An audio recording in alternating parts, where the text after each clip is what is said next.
Namaste. Today I'm going to read Volume 1, Book 2, Rudra Samhita, Part 2, Chapter 5, The Story of Sandhya in the Shiva Puran.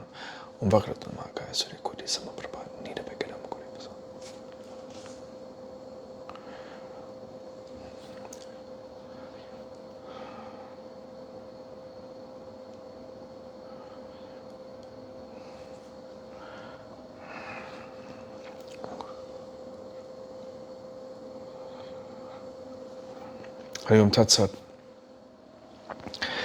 Sutta said, on hearing these words of Brahma, the excellent sage remembered Shiva with a delighted heart and spoke joyfully. Narada said, O Brahma, the fortunate disciple of Vishnu, O intelligent one, you have narrated the wonderful divine sports of the moon-crested Lord. After Kama had married and gone to his residence, when all of you, i.e., you, the creator, Daksha, and the mental sons, had all gone to your respective abodes, where did Sandhya, the daughter of Brahma, and the mother of the Pitris go? What did she do? Who married her? Please tell me all about it, and particularly the account related to Sandhya. Sutta said, on hearing these words of his intelligent son, Brahma, who knew the real situation, remembered Shiva and said, Brahma said, O sage, listen to the auspicious story of Sandhya, on hearing which ladies do always become chaste. That Sandhya was my daughter, mentally created by me formerly. She performed penance, cast off her body, and was reborn as Arundhati. She was born as the intelligent daughter of the excellent sage Medhatiti, performed sacred rites at the bidding of Brahma, Vishnu, and Shiva, and chose as her husband the noble-souled Vashishta of praiseworthy rites. She, of auspicious countenance, became the foremost of chaste ladies and deserved honor and respect from everyone. Narada said, how did she perform penance? Why and where? How did she cast off her body and become the daughter of Medhatiti? What did the deities Brahma, Vishnu, and Shiva command her to do? And how did she choose the noble-souled Vashishta of praiseworthy rites as her husband? I am eager to hear all these things. O grandfather, tell me in detail the story of Sandhya precisely.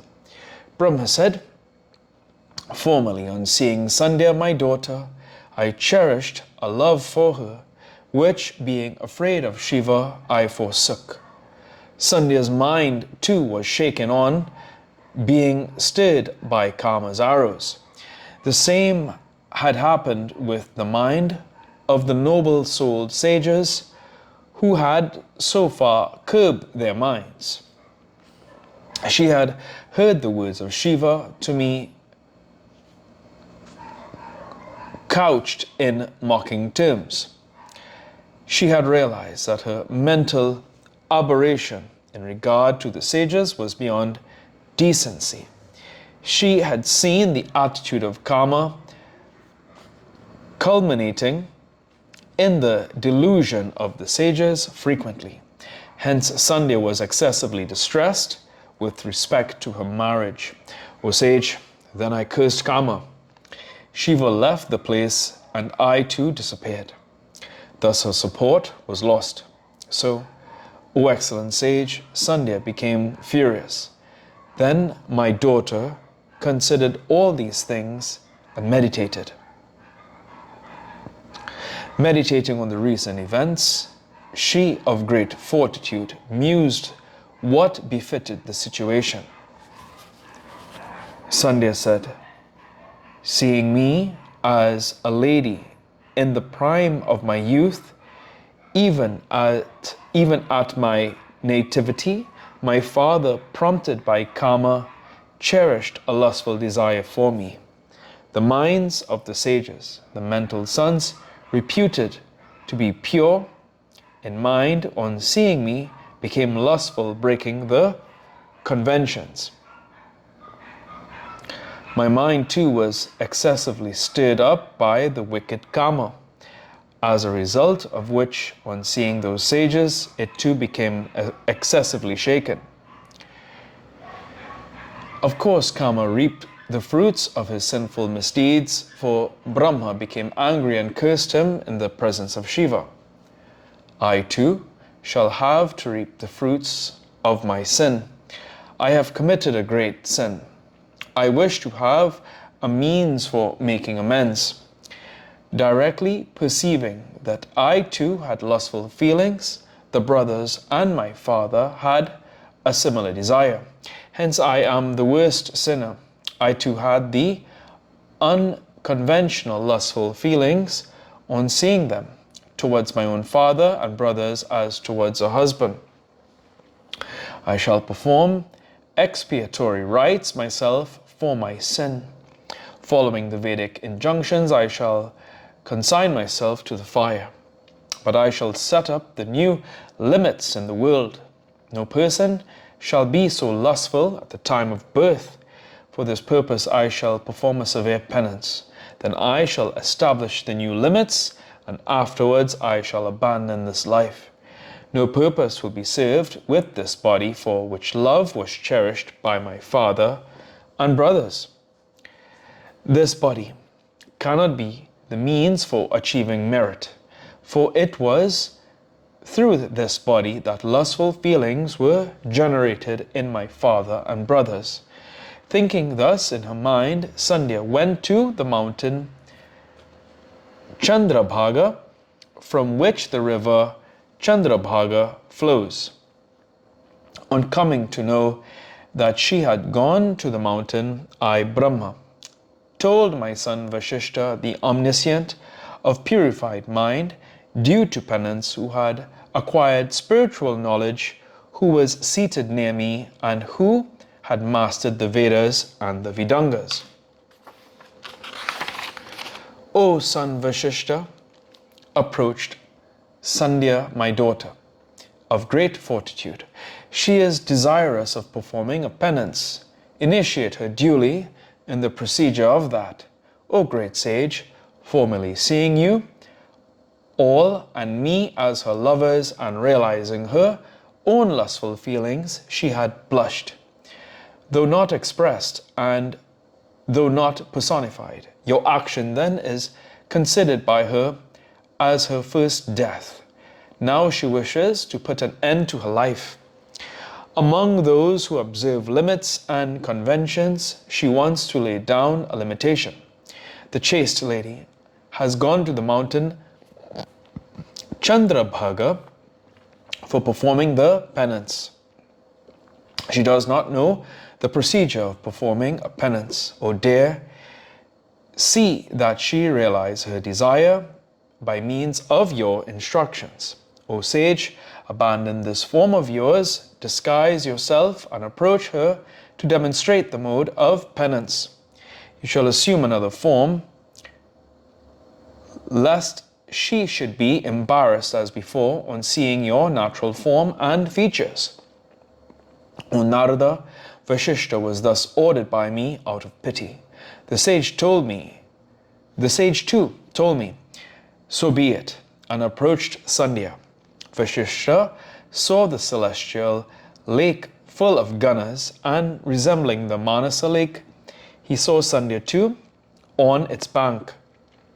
With her seated on its bank, the lake full of splendid lotuses appeared like the sky in the dusk, with the moon rising and the stars twinkling. On seeing her there, full of noble feelings, the sage eagerly looked at the lake called Brahalohita.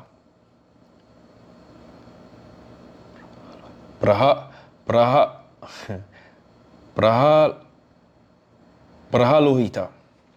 From The ridges of that big mountain, which appeared like a big fort wall, the river Chandrabhaga rose and flowed towards the southern sea. The sage saw that too. That river breaks the western wing of the mountain Chandrabhaga, even as Ganga of the mountain Himalaya, and flows towards the sea. Seeing Sandhya on the bank of the lake Brahalohita, on that mountain Chandrabhaga, Vashishta asked her respectively. Vashishta said, "O good lady, why have you come to this mountain devoid of men? Whose daughter are you? What is it that you intend to do? I wish to know this, if it is not a secret. How is it that your face, resembling the full moon, is expressionless and inactive?" When hearing the words of the noble-souled Vashishta and seeing him blazing like fire, shining like brahmacharya celibacy personified, Sandhya bowed to the sage, wearing matted hair, and spoke to him respectfully. Sandhya said, "O fearless sage, know that the purpose for which I came to this mountain has already been achieved, or rather will be achieved, by your very sight. O sage, I came to this mountain devoid of men to perform penance. I am the daughter of Brahma and am known as Sandhya. If it be proper and not inconvenient for you, please instruct me. This is what I expect of you. There is nothing to be kept secret in this. Without knowing the procedure of penance, I have come to this penance grove. Due to this worry, I am perplexed and my heart trembles." On hearing her words, Vashishta, the most excellent among the knowers of Brahman, well versed in every rite, did not ask anything further. After remembering Shiva favorably disposed to the devotees, he addressed the lady who had controlled herself and was preparing for the penance. Vashishta said, "He who is supreme brilliance, he who is the greatest austerity, he who is the worthiest of worship, let that Shiva be meditated upon. Worship him who is the most excellent of all beings, the sole first cause of the worlds and the principal cause of virtue, wealth, love, and salvation. O lady, worship Lord Shiva, the Lord of all devas, with the following mantra. By that, certainly, you will achieve everything. Om Namah Shamkaraya. Om. Om, obeisance to Shiva. Om. With this mantra, the penance is pervaded. The whole penance begins with silence. I shall explain it. Listen. The ceremonial bath shall be taken silently. The worship of Shiva shall be performed silently. The food taken in shall solely consist of water in the first and second Sastakalas, a period of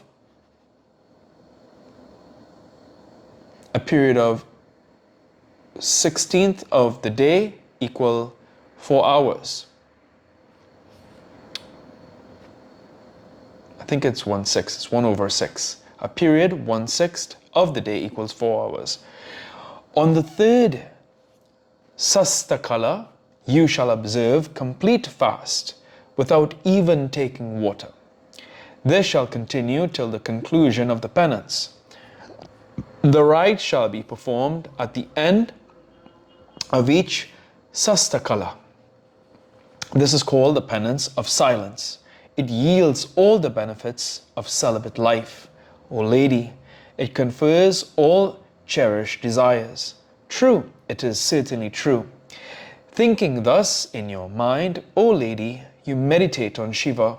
If he is pleased, he will confer on you all you wish ere long. Vashishta then sat and explained to Sandhya the rites of the penance. The The sage then vanished from the scene. Footnotes.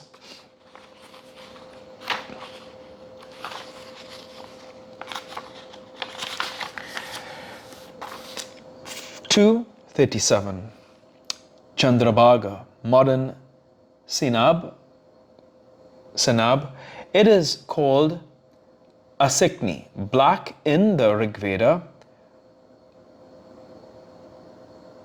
Akasinis by Aryan, and Sandabhaga by Ptolemy. It rises from the foot of the Himalayas and flows into two rivulets.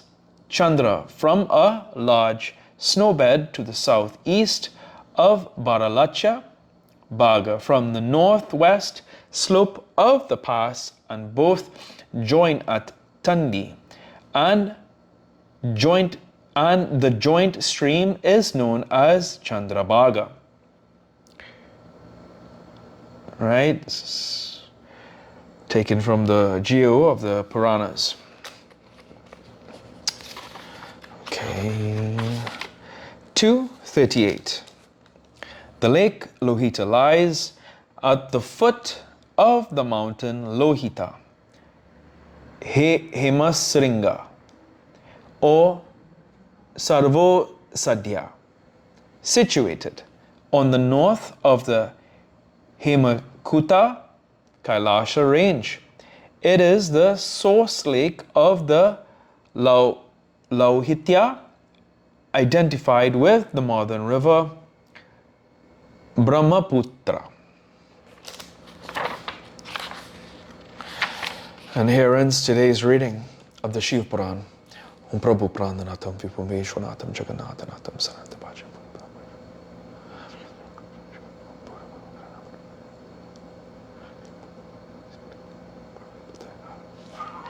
Om Hum Jum Sambhara Sabdam Bhakamejam Swalashti